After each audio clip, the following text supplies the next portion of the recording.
वर्ण के दो भेद होते हैं, तो लिखिए वर्ण के दो भेद या प्रकार भी लिख सकते हो, प्रकार होते हैं। ठीक है, दो होते हैं, कौन कौन से?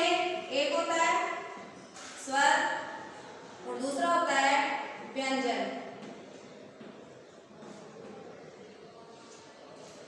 एक होता है स्वर, दूसरा होता है व्यंजन। जिन वर्णों में या जिनके उच्चारण में हमें किसी दूसरे वर्ण की सहायता नहीं लेनी पड़ती है वो स्वर कहलाते हैं, और व्यंजन किसे कहेंगे? जिनमें दूसरे वर्णों की सहायता ली जाए वो व्यंजन कहलाते हैं। ठीक है, आज हम स्वर के बारे में पढ़ेंगे, व्यंजन के बारे में आगे पढ़ेंगे। तो आप टॉपिक डालिए स्वर। क्या डालेंगे? स्वर डालेंगे। मेरा डला हुआ है, आप अपने में डाल लीजिए, टॉपिक डालिए और इसके आगे तीर का निशान लगाइए। स्वर समझ में आता है आप लोगों को, तो याद रहे स्वर का तीर का निशान लगा ले कि ये स्वर की क्या है? परिभाषा। क्या है? परिभाषा। तो आपको पता है, आप बताइए मेरे को, स्वर की परिभाषा किसे कहेंगे? वे वर्ण जिनके उच्चारण में हमें किसी दूसरे वर्ण की सहायता नहीं लेनी पड़ती है या नहीं ली जाती है, उन्हें या उसे स्वर कहते हैं। तो आप लिखिए वे वर्ण जिनके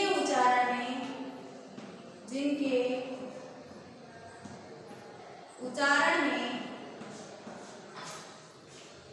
किसी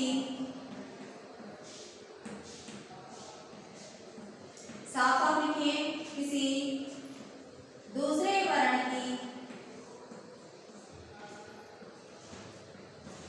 सहायता नहीं,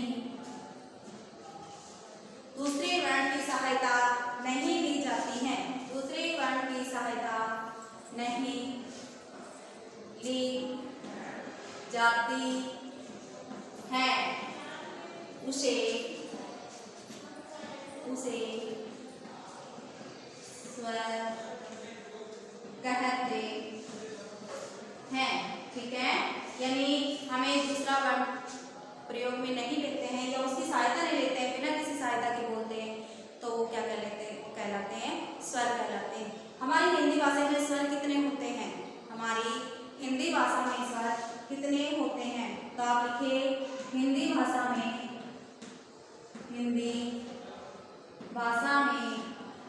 बताइए, आपको पता होगा सभी को, क्योंकि आप छठी सातवीं फिफ्थ फोर्थ से पढ़ते आ रहे हो, तो आपको पता है कि हिंदी भाषा में स्वर कितने होते हैं।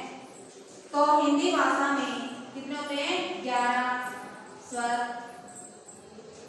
हिंदी भाषा में 11 स्वर होते हैं।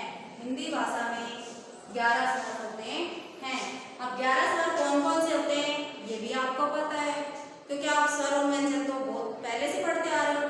तो आप लिखिए इसमें स्वर में लिखिए ए, आ, ई, कॉमा लगाते जाइए, सभी कॉमा लगाइए, ई,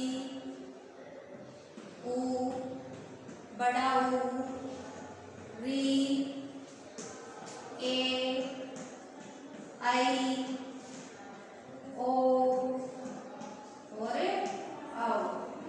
ठीक है, कितने हो गए? आओ। ये हो गए आपके हिंदी भाषा के स्वर। तो आपको पता चल गया कि हिंदी भाषा में स्वर कितने होते हैं? 11 होते हैं। इसके नीचे टिक का निशान लगा लो, आपको पता रहेगा। लगा लिया? कौन कौन से होते हैं? 1 2 3 4 5 6 7 8 9 10 11।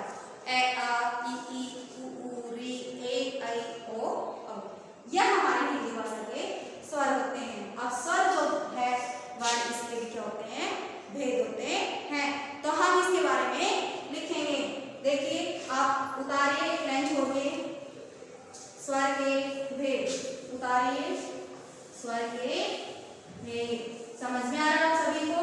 नहीं समझ में आता है तो आप अपना प्रश्न कमेंट्स बॉक्स में रख सकते हैं। ठीक है, तो लिखिए इसमें स्वर के भेद, स्वर के भेद। ठीक है, आपने लिखा स्वर के भेद। तो स्वर कितने प्रकार के होते हैं? स्वर 3 प्रकार के होते हैं। कितने प्रकार के होते हैं? 3 प्रकार के होते हैं। एक नंबर होता है ह्रस्व या लघु। बताइए आप, ह्रस्व का मतलब क्या होता है, लघु का मतलब क्या होता है? ह्रस्व का मतलब होता है छोटा, लघु का मतलब भी क्या होता है? छोटा। तो पहला कौन सा स्वर हुआ? ह्रस्व या लघु हुआ।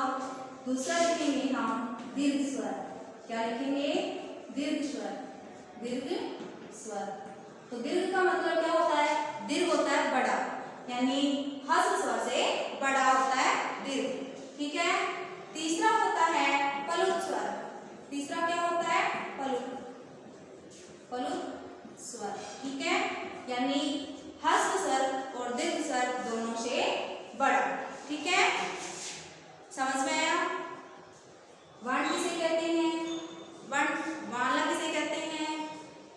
उसके बाद में स्वर बताए, स्वर के भेद बताए। ये 3 प्रकार के होते हैं। कौन कौन से होते हैं ये भी आप लोगों को बताए। ठीक है, तो कल इनके बारे में हम जानकारी लेंगे, आगे बढ़ेंगे।